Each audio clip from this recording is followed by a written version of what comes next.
Voltamos com o professor João Carlos Ferraz. Segundo o levantamento, de 753 empresas brasileiras analisadas, pouco mais de 1% delas estão na quarta geração de adoção de tecnologias digitais avançadas.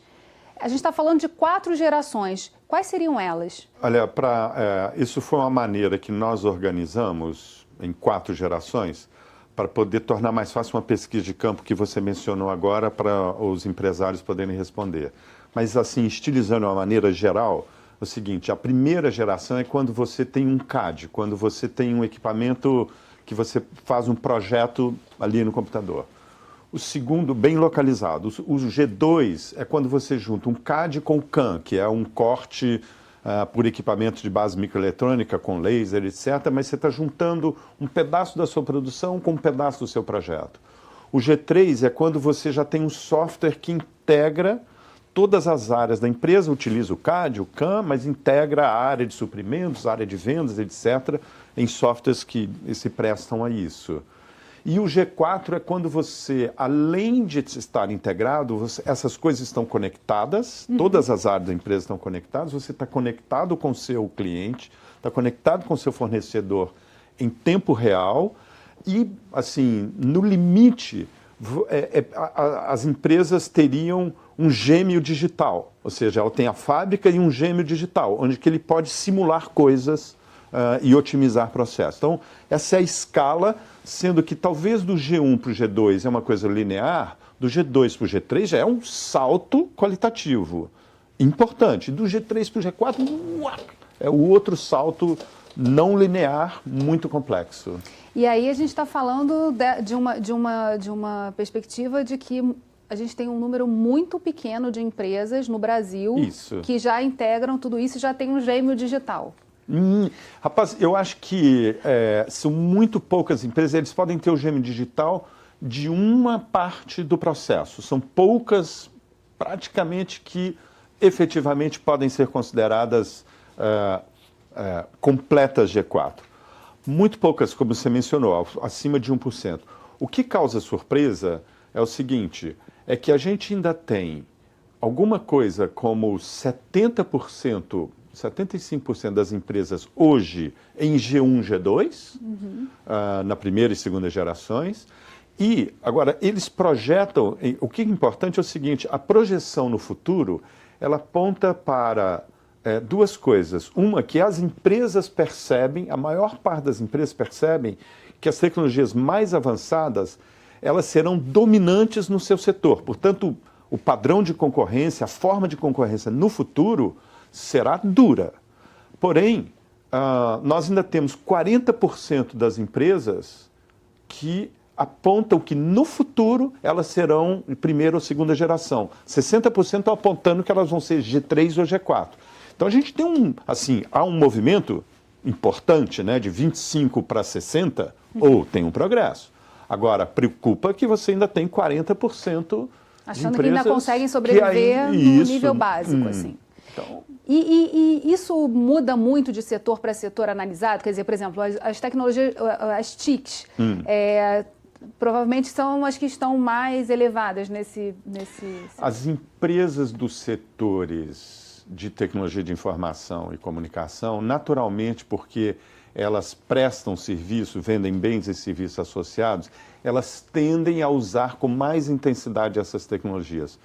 Porém, o que nós encontramos, assim, com um destaque, inclusive com testes econométricos, é que, independente do setor e até do tamanho, o que realmente faz a diferença para as empresas efetivamente se moverem de uma maneira proativa, são duas características. Uma, a capacitação das empresas, em termos do perfil dos seus empregados e o quão qualificados eles são.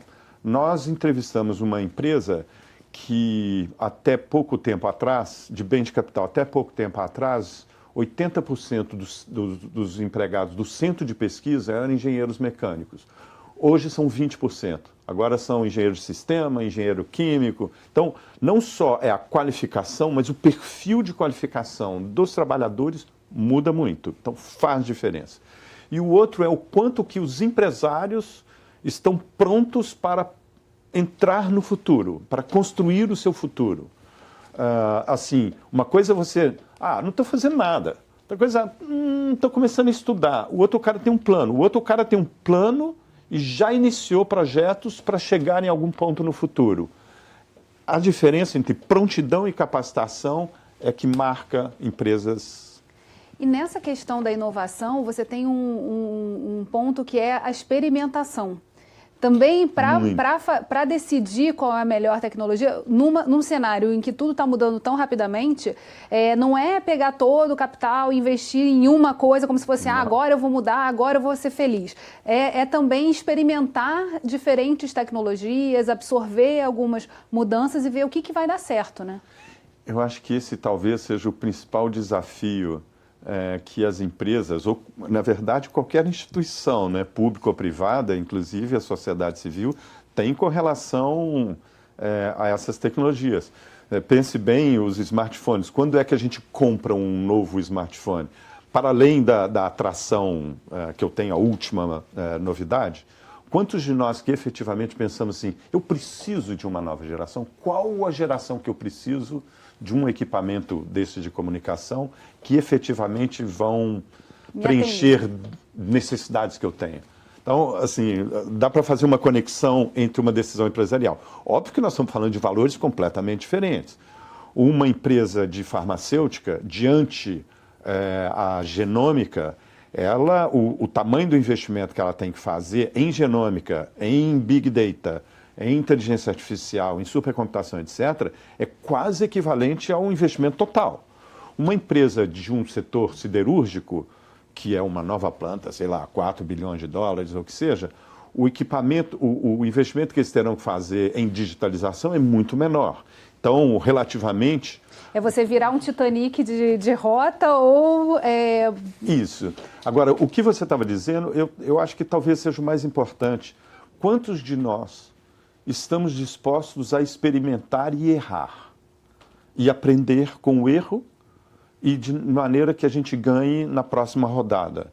Então, esse é um desafio, sempre diante de inovação, esse é o principal desafio. E a minha percepção, Geisa, é que nós brasileiros somos conservadores na hora de tomar decisões dessa natureza.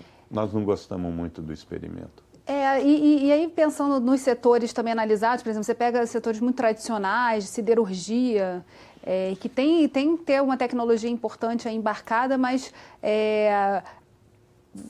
a transformação, né, para o futuro, o tipo de preparação que precisa estar sendo feita para o futuro, há uma dúvida se a gente consegue engrenar, né? Eu acho que sim. Eu acho que as empresas... É basicamente o seguinte, o grau de informação que um empresário tem e a pressão da concorrência ou dos consumidores ou da regulação que ele está cercado. Então, num setor como esse, a maior parte dos setores de commodities nossos, as empresas de processo, a celulose, o cimento, a siderurgia, etc., essas empresas elas estão num ambiente concorrencial muito acirrado. E essas empresas têm porte e acumularam capacitações ao longo do tempo e o investimento relativo é pequeno. Então, elas vão se mover, porque elas têm que manter as suas vantagens de custo e de qualidade. Elas vão se mover. Outros setores onde essa pressão da concorrência é menos aguda, onde o consumidor, por exemplo, você tem consumidores de faixa de renda distintas, inclusive alguns consumidores que é o dinheiro que eles têm para comprar alguma coisa e não importa esse alguma coisa, relativamente a um Japão onde que a pressão do consumidor é muito alta. Então, todos os bens são de qualidade muito, muito alta.